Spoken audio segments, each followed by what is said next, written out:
Hello everybody and welcome to another mystery box function challenge. In the purple mystery box there is some math and your challenge is to figure out what that is. You can use the link in the description to try out as many numbers as you like, and when you think you've got an idea, come on back and see if we get the same thing. So let's start with a 0. So 0 gives us -3, all right. How about a 1? Okay. 1 gives us a negative non-repeating decimal. So when I get non-repeating decimals, I'm suspicious that it might be a square root function or maybe a trig function. Let's try a 2. Hmm.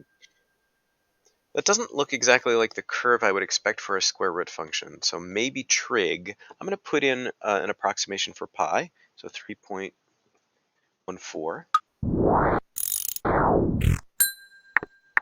Aha, and there we're basically at a +3, whereas we started at 0 at a -3. So that makes me think trig. Let's see if it creates that waveform and starts going down again as we go on. I'm going to put in a 4.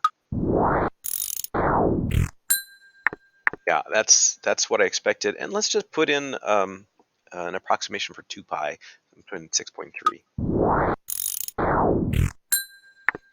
Yeah, and there we're back down at -3 again. So it looks like we've got a complete from 0 to 2 pi, a complete waveform there. Let's just check in the negative. I'm going to put in a -1.5.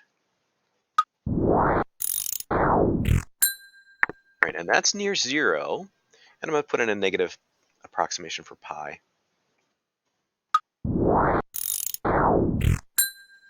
And that's back up at 3 again. Okay, so I think you can see the waveform here. So this is one of those wavy functions, which is sine and cosine. Um, and if we think about the unit circle, so we put in an angle, and then where that angle, the line at that angle touches the unit circle, those coordinates. So for example, here, if we put in 0 for an angle, we'd be at the point 1, 0. And this is the cosine, and this is the sine. And if we're at pi over 2, we're at the point 0, 1, and the 0 is the cosine, and the 1, the y coordinate, is the sine. So let's use this information to think about what we've got going on here. When we put in 0, we get a big negative value, and that's not really what I would expect. When we put in pi over 2, did I put in pi over 2? Well, I put in negative pi over 2, and we got close to 0. We could put in pi over 2 and double check that. So an approximation for pi over 2 would be 1.5. And we're close to 0 there. So what we want is a trig function that is 0 at pi over 2, and that looks like the cosine. But the cosine we would expect to start at 1, and instead we're starting at -3.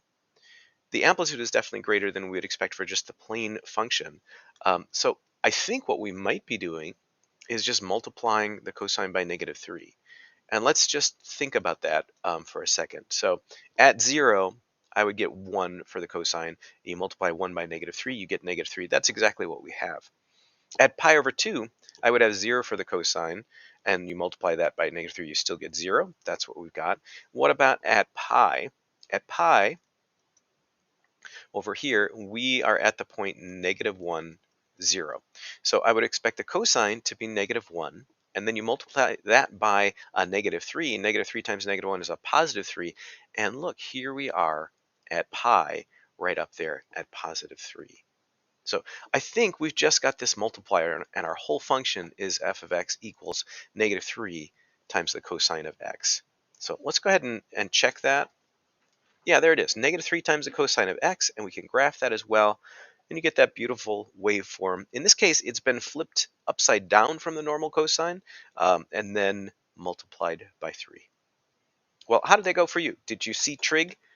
Let me know. Thanks, everybody.